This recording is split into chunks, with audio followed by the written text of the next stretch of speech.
Magandang araw po sa inyong lahat mga kababayan at welcome back dito po sa PNR. At eto nga mga kababayan, finish na. Nasyak ang Kongreso, Marcoleta matinding revelasyon. Binunyag na, BP Sara nilabas na. Nako yan mga kababayan ang ating alamin at bibigyan ng komento mula po ito kay Pinas Balita TV. Nasa description po ang full video link ng video ito. Subscribe na po kayo. At eto nga mga kababayan, sa thumbnail natin nakalagay po, papalit kay BP. Nako, sino kaya ito kung sakasakali mang magkaroon ng impeachment, no? Matuloy yung kanilang stick to the plan, no? Kaya pala gusto nilang ma-impeach si BP Sara. Nako, ihahayag po natin, ibubulgar po natin kung bakit gigil na gigil ang mga Kongreso, ang mga crooks, no? Diyan sa kamera na ma-impeach si Vice President Sara Duterte, no? At nako, ang kanila pong pinagbabasihan na i-impeach at palitan si Vice President Sara Duterte ay yun pong hindi pag-take out, no? Hindi po panunumpa ni Vice President Sara Duterte doon po sa naging hearing, no, ng Office of the Vice President. Yan mga kababayan. At nako, kilalanin nga natin mamaya kung sino itong gusto nilang ipalit. Kilalanin po natin kung sino po itong gusto nilang ipalit kay Vice President Sara Duterte mga kababayan. At eto pa, last po nating pag-uusapan bago po natin i-play ang video ito mga kababayan. Sa kamera pala, kapag ikaw ay against sa Vice President, no? Hindi yan sign, no, ng disrespect.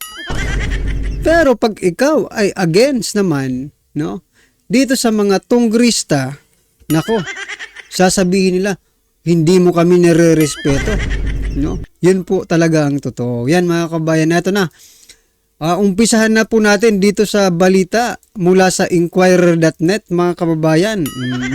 Explainer, ano ba ito? What happens when the Vice President is impeached? O nga mga kababayan, ano bang mangyayari?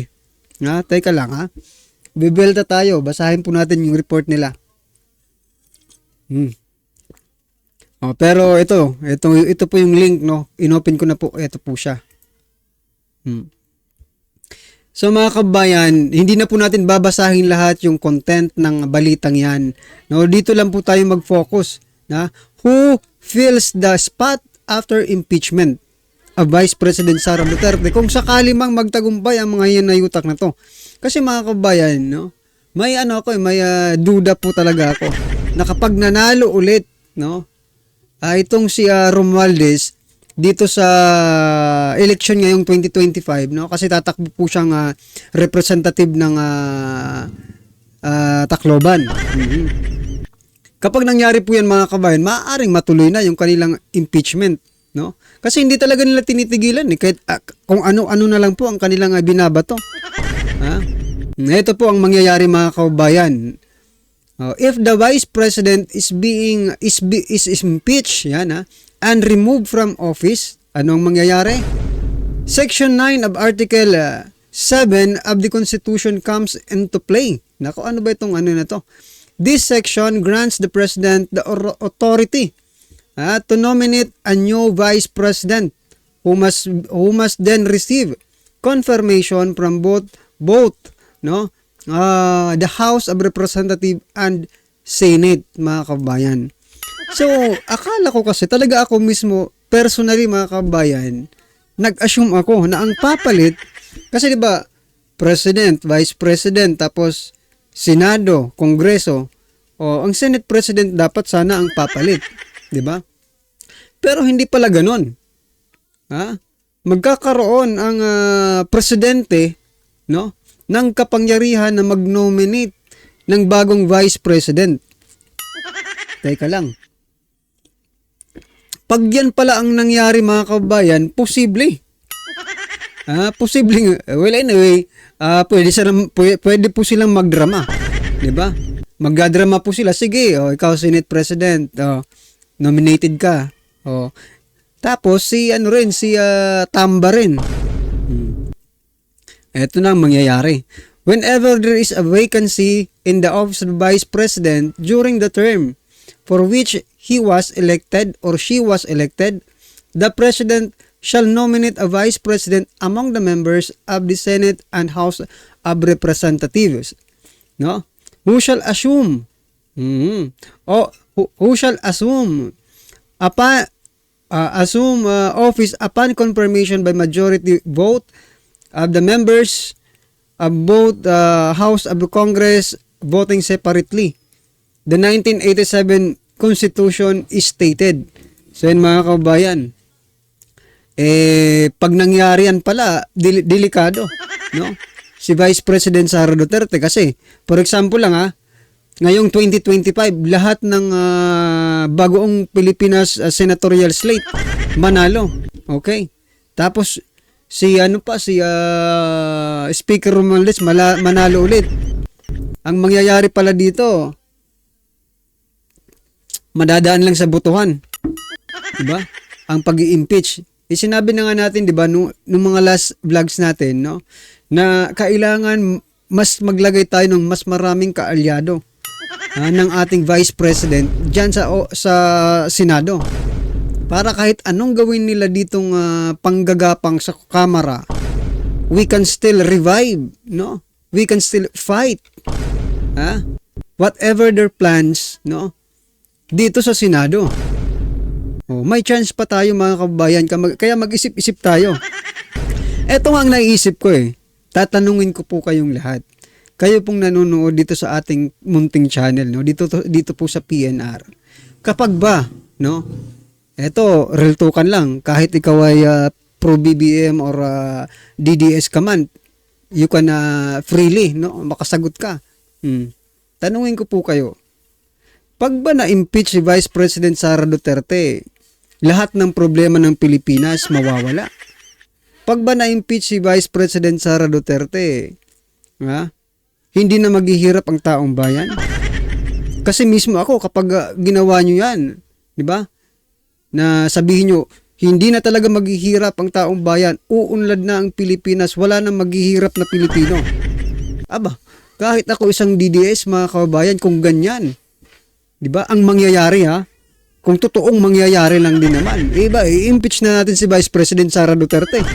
Patakbuhin na lang natin sa 2028. Pero ngayon, i-impeach na natin yan. Diba? Uunlad ang Pilipinas Kung uunlad, hindi na magpapatuloy mga korupsyon? Yan ang malaking tanong. Baka gusto nyo lang i-impeach si Vice President Sara Duterte kasi sagabal ang ating Vice Presidente sa mga gagawin nyong mga korupsyon sa ating gobyerno. Nako naman. Ito pa yung sinasabi ko mga kababayan na ito po yung nila. Yung sinasabing dahilan kung bakit i-impeach ang Vice President dahil po sa hindi panunumpa. Ito po, sabi ni Vice President Sara Duterte, nakalagay po doon na witness lang ang ino-oath, no? Sabi nyo po ngayon sa amin, resource person kami. Ito #true. Ito po yung katotohanan. Resource person only mentioned thrice with no requirements of testifying under any oath in the 19th Congress Rules of Procedure. No? Nandyan po yan mga kabayan sa Section 9, Rights and Duties of a Witness. There is no such rules mga kababayan na nagsasabi na manunumpa rin ang mga resource person. Ang mayroon lang dito mga kabayan, eto witness shall testify under oath to be administered by the chairperson or by any person by any other person authorized by the law. Yan ba? Yan ba ang grounds for impeachment ninyo? Mahiya naman kayo. Di ba? Siya nako. Nabubuko kayo ngayon At isipin nyo mga kababayan, for example, ma-impeach si Vice President Sara Duterte, no? Ma-impeach po si Vice President Sara Duterte. And we assume na hindi po si Senate President ang magiging Vice President. Sino po ba? Ito pong taong ito ang magiging Vice President ng ating bansa, mga kababayan. Ito po. Siya po ang magiging Vice President. Naloko na. Okay, sabay. Yay! Yay! Hey! Wala na talaga mga kabayan. Yan po ang magiging ito yung yung caption niya. Lakas ng trip nito. Sabog ka ba? Yan mga kabayan. Yan po ang magiging vice presidente in the future if ever magtagumpay po yung mga stick to the plan nila, di ba? Ayan mga kabayan, ano ang inyong opinion dyan? I-comment na lang po. At ito pinakalas nating pag-uusapan. Kasi nandito naman to, na-prepare ko na, pakita ko na rin sa inyo. Yung kasi kakasuhan ay maghahain po ng complaint, no? Yung mga representative, yung mga crooks versus Representative Lee. Ito po yung mga kabayan ng agaw ng mikropono. Dahil gusto na nilang tapusin yung budget deliberation, budget hearing ng Department of Health. Pero gusto niya sanang magtanong itong kongresistang ito, 'di ba? Kasi napakarami pong katanungan, no? Pero hindi pa nasasagot ng Department of Health. So yan mga kabayan, gaya nga po ng sabi ko kanina, pag ikaw pala ay magtatanong, no?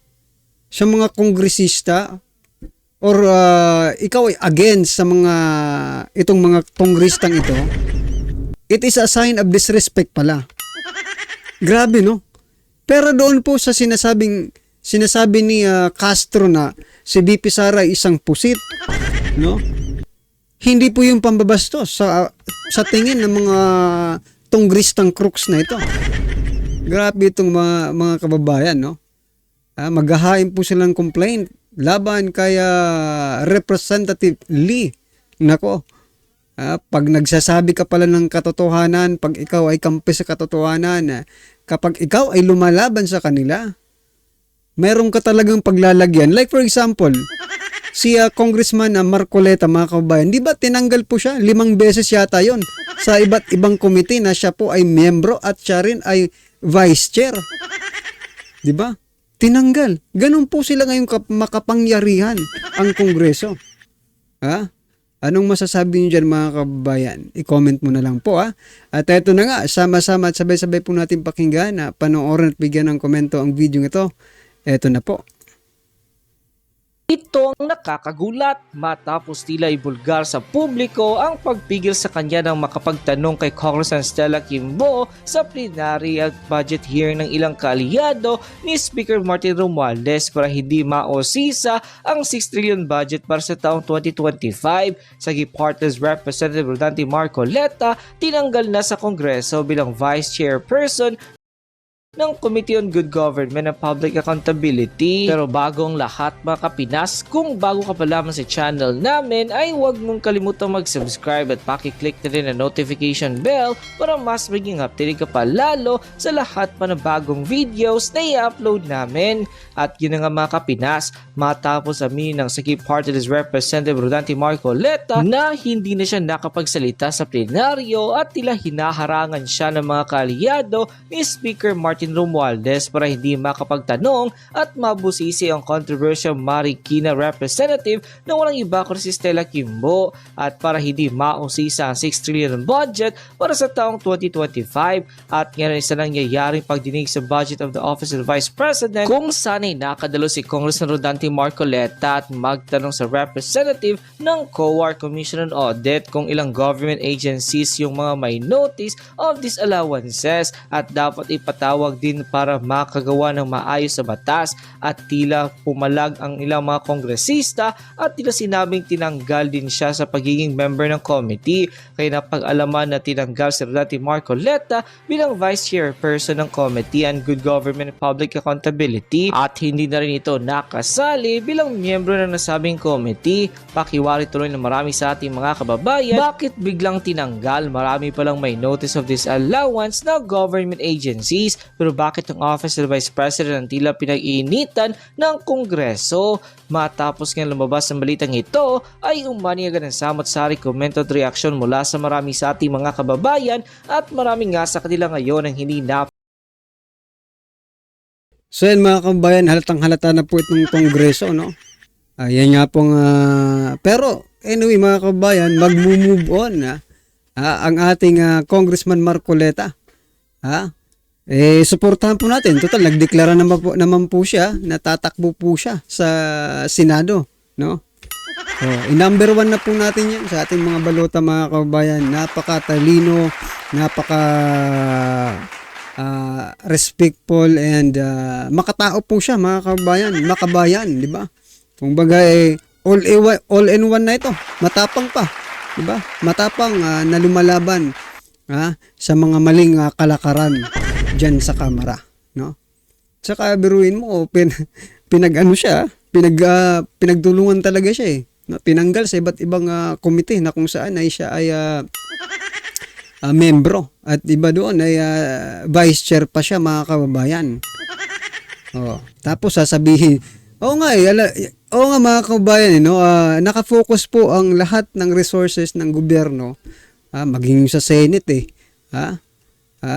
Kongreso, Kamara, lalo na ang Kamara mga kababayan, nakafocus po talaga sila ngayon to pin down Duterte, especially Vice President Sara Duterte and Tatay Digong, diba?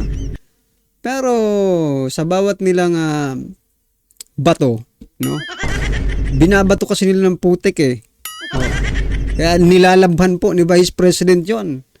At binabalik sa kanila, sila naman po, no? Yung mga kalokohan naman nila yung inilalabas. Anong masasabi niyo dyan mga kabayan? I-comment na lang po sa baba para at least alam po natin mga kabayan ang inyo pong opinion patungkol po sa video ito, right? Maraming salamat po. Don't forget to like, share, and comment mga kabayan. Maraming salamat po.